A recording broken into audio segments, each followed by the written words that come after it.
আসসালামু আলাইকুম everyone, welcome back to my channel. আমন্ত্রণ করছি আমার চ্যানেলে নতুন একটি রেসিপি দেখার জন্য। আজকে আমি তৈরি করে দেখাবো মাত্র 5 মিনিটে আলু নুডলস পাকোড়া। রেসিপিটা খুবই সহজ, অল্প সময়ে বিকেলের নাস্তা হিসেবে এই রেসিপিটা কিন্তু খুবই মজাদার। ঝটপট বিকেলের নাস্তা হিসেবে কিংবা বাচ্চাদের টিফিনে কিন্তু এই রেসিপিটা তৈরি করে দিতে পারেন। আজকে আমি খুব সহজ করে মাত্র 5 মিনিটে এই রেসিপিটা আপনাদেরকে করে দেখাবো।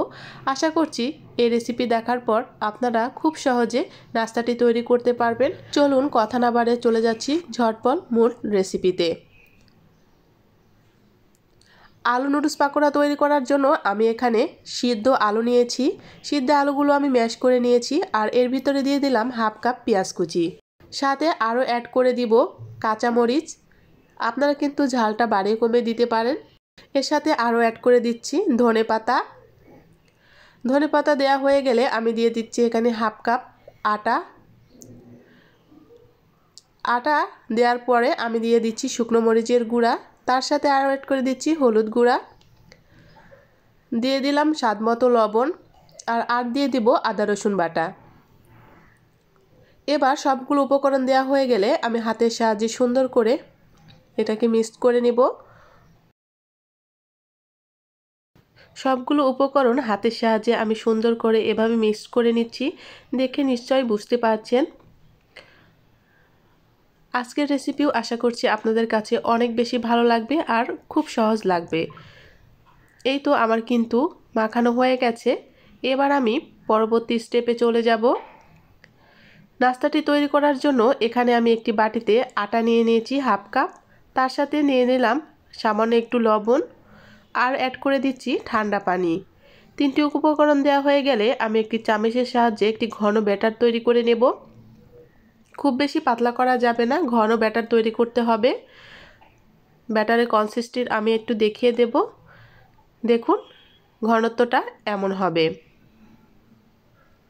আমার কিন্তু ব্যাটারটি একদম রেডি হয়ে গেছে। এবার নাস্তাটি আমি আপনাদেরকে তৈরি করে দেখাবো। তার জন্য আমি এখানে একটি বাটিতে নিয়ে নিচ্ছি নুডলস। নুডলস নেওয়া হয়ে গেলে আগে থেকে রেডি করা সে মিশ্রণটি নিয়ে নিলাম, তার সাথে নিয়ে নিলাম ব্যাটার। এবার তিনটি উপকরণ আমার রেডি। এবার নাস্তা তৈরি করার পালা। নাস্তাগুলো যে কোনো শেপ আপনি দিতে পারেন। আমি একটু লম্বা লম্বা শেপ করে দেব যাতে খেতে অনেক ভালো লাগে, দেখতেও খুব সুন্দর লাগে। এভাবে হাতের সাহায্যে এভাবে গোল লম্বা লম্বা করে আপনারা কিন্তু একটি নাস্তা রেডি করতে পারেন। তো তার ভিতরে আমি ব্যাটারের ভিতরে নাস্তাটা একটু ডুবিয়ে নিব। এপাশ ওপাশ করে গড়িয়ে এই নুডলসের দিয়ে উপরে পুডিং করে নেব। খুবই সহজ, আশা করছি আপনারা বুঝতে পেরেছেন। নাস্তাটি তৈরি করা যেমনই সহজ, খেতেও অনেক মজাদার। একবার হলেও বাসায় ট্রাই করবেন। তো এই তো আমার তৈরি হয়ে গেল নাস্তা। আমি কিন্তু সবগুলো একই প্রসেসে করে নিয়েছি। এবার আমি কিন্তু ভেজে দেখাবো। তৈরি করার সময় নাস্তাটি হাতের সাথে লেগে আসতে পারে, এটাতে কোনো সমস্যা নেই। একটু পরে কিন্তু অনেক বেশি শক্ত হয়ে যাবে। আমি একটি কড়াইতে তেল বসিয়ে দিয়েছি। এখন নাস্তাগুলো সুন্দর করে আমি ভেজে নেব। তেলগুলো হালকা একটু গরম হয়ে আসলে আমি কিন্তু এগুলো দিয়ে দিয়েছি। আর এবার হালকা একটু আঁচে আমি কিন্তু নেড়ে চেড়ে উল্টিয়ে পাল্টিয়ে নাস্তাগুলোকে সুন্দর মুচমুচে করে ভেজে নিব। দেখতেই পাচ্ছেন আমার নাস্তার কালার কিন্তু অলরেডি চলে এসেছে। এপাশ এপাশ করে উল্টিয়ে সামান্য একটু সময় নিয়ে ভেজে নিলেই কিন্তু নাস্তাটা রেডি হয়ে যাবে। বিকেলের নাস্তা কিংবা বাচ্চাদের টিফিন হিসাবে আপনারা কিন্তু এই নাস্তাটি আপনার পছন্দের তালিকায় রাখতে পারেন। রেসিপিটা কেমন লাগলো অবশ্যই কমেন্ট বক্সে জানাতে ভুলবেন না। এমন নিত্য নতুন সহজ রেসিপি পেতে অবশ্যই আমার চ্যানেলটি সাবস্ক্রাইব করে পাশেই থাকবেন।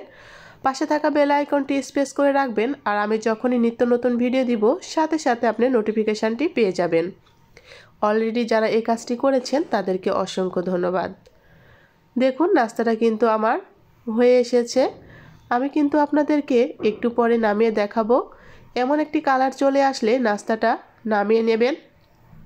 আলু দেওয়ার কারণে এই নাস্তা কিন্তু খেতে অনেক বেশি ভালো লাগে। আর নুডলসের উপরে পুডিংটা অনেক বেশি ক্রিস্পি হবে। একটি ছাঁকনির সাহায্যে আমি কিন্তু তেল ঝরিয়ে নাস্তাগুলোকে উঠিয়ে নিচ্ছি। খুবই সহজ লাগলো, আশা করি আপনারা বুঝতে পেরেছেন। নাস্তাগুলো উঠানো হয়ে গেলে আপনাদেরকে একটু পরিবেশন করে দেখিয়ে দিব নাস্তাটা কতটা লোভনীয় হয়েছে। এবার আপনাদেরকে একটু পরিবেশন করে দেখিয়ে দিচ্ছি। দেখুন নাস্তাটা কতটা সুন্দর কালার এসেছে, উপরে ক্রিস্পি, খেতে অসাধারণ। বিকেলে সসের সাথে এমন একটি নাস্তা হলে মন্দ হয় না। রেসিপি যদি খুব বেশি ভালো লেগে থাকে লাইক কমেন্ট শেয়ার করতে ভুলবেন না। দেখা হচ্ছে নতুন একটি রেসিপির সঙ্গে। সে পর্যন্ত সবাই সুস্থ থাকবেন, ভালো থাকবেন। আল্লাহ হাফেজ। আসসালামু আলাইকুম।